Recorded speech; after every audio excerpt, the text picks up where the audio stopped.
Did you know that a Nissan Leaf Mark 1 has the same water wading depth as this Toyota Hilux, 700 millimeters?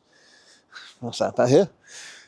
It's an interesting fact, isn't it? And it brings me on to the topic of how are electric cars, should I come across a big puddle, a flooded road, how are they in water? Because I'm seeing lots of broken down cars at the moment from driving through flooded lanes and roads. It's been raining non-stop, literally, in the UK every single day for 2026. It's just stopped now, actually, with a little bit of sunshine, but we've got a weather warning for this afternoon for yet more heavy rain. And I remember seeing this clip about the Nissan Leaf many years ago in its original testing, and it was demonstrating that it can go through very deep water. And it's the same as a Hilux like this. A lot of people think, well, I've got to have a Range Rover because we get floods once a year and I go through a bit of deep puddle and I've got to have a Range Rover for that. And there are cases where, yes, it is better to have perhaps a more suitable vehicle for going through some flooded roads, and I've been using this car myself, so I am quite aware of that for certain situations.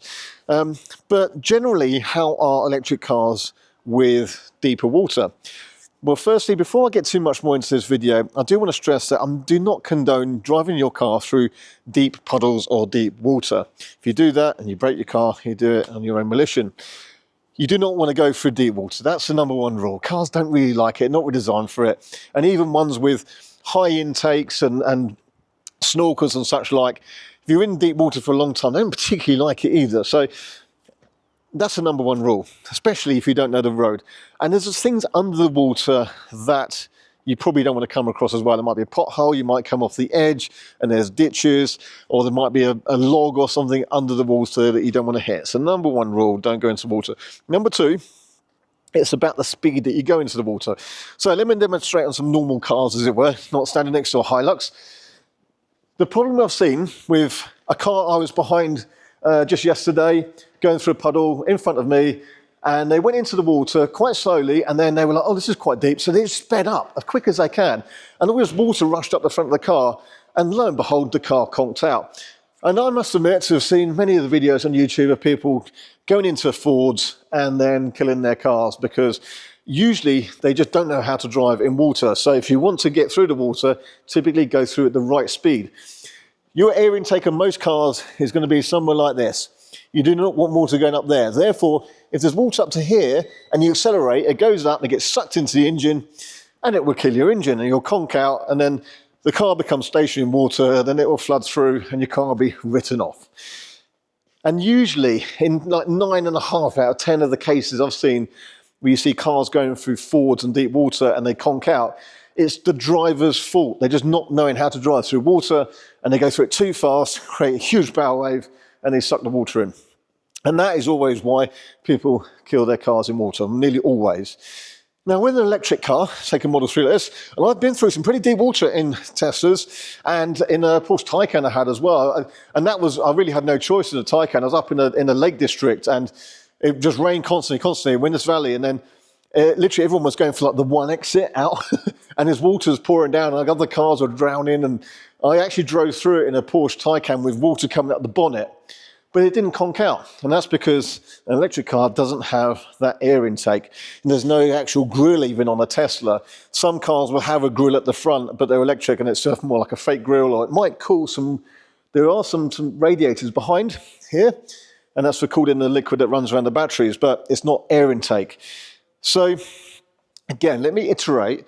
I do not condone driving through deep water in electric cars. It's not good for any car, remember. But you're probably not going to conk out in quite a lot of situations. And what we'll do is we'll share in this video and put some pictures up of Teslas and other electric cars going through some very deep water and actually not conking out. They're probably going to get you out the other side, and in nearly all cases actually be fine. I have heard some cases where you can conk the car out. Again, often people just go too fast. The water goes up here, then gushes down the back there, and then you'll get water in all sorts of parts of electronics you don't want to get. But typically with that front bow wave going through, you're not going to have as much of an issue. The Model Y a bit higher up. And then, in cars like the ID3 here, again, there's a bit of a sort of air vent there, but there's no air intake. So therefore, you're not going to actually kill the car with that wave of water at the front. no matter what car, just drive through at a nice, steady speed to create a very small bow wave which leaves a pocket of air behind. It's one of the rules you learn in off-road driving, is the speed that you go through water makes all the difference.